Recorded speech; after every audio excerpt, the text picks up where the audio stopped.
साक्षात ब्रह्मदेव का वह सबसे शक्तिशाली पुत्र जिसने नारायण को ही युद्ध के लिए ललकार दिया हो और अपनी इसी जिद को पूरा करने के लिए एक गुप्त अंधेरी गुफा में पूरे 2 युगों तक उनकी प्रतीक्षा की हो। यह कहानी शुरू होती है सत्य युग से, जहां भगवान ब्रह्मा जी के एक दिन उबासी लेने से एक दिव्य और विशालकाय बालक का जन्म हुआ। महाबली जांबवान, इनकी ताकत साक्षात हनुमान जी के बराबर थी और इनके भीतर 100 करोड़ शेरों का अपार बल था।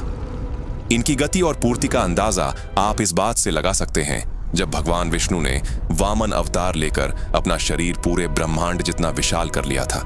तब जांबवान ने उनके उस विराट रूप की 21 परिक्रमाएं कर ली थीं। युग बीता और फिर आया त्रेता युग।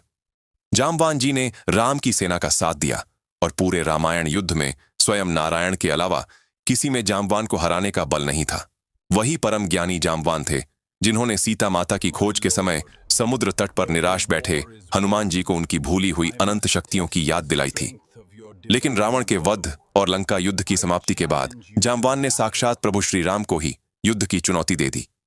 श्री राम ने मुस्कुराकर कहा, नहीं रक्षराज, इस युग में नहीं, द्वापर युग में जब मैं कृष्ण बनकर आऊंगा तब यह तुम्हारी युद्ध की इच्छा अवश्य पूरी करूंगा।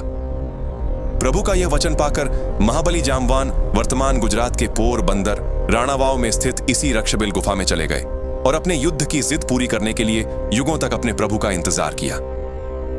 फिर समय का पहिया घूमा और द्वापर युग आ गया। एक दिन भगवान श्री कृष्ण सिमंतक मणि की खोज में उसी अंधेरी गुफा में जा पहुंचे तो उन्होंने देखा कि जांबवान की पुत्री मणि से खेल रही है।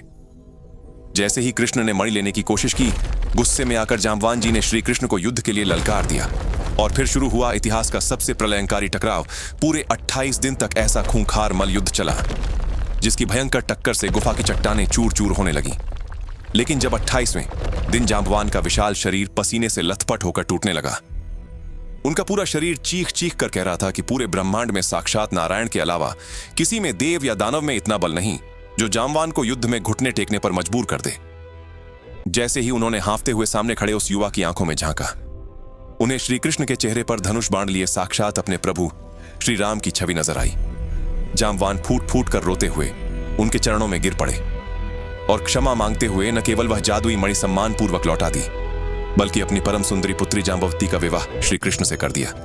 अगर आप भी भगवान श्री राम और श्री कृष्ण की इस अद्भुत लीला को मानते हैं तो कमेंट में जय श्री राम लिखें।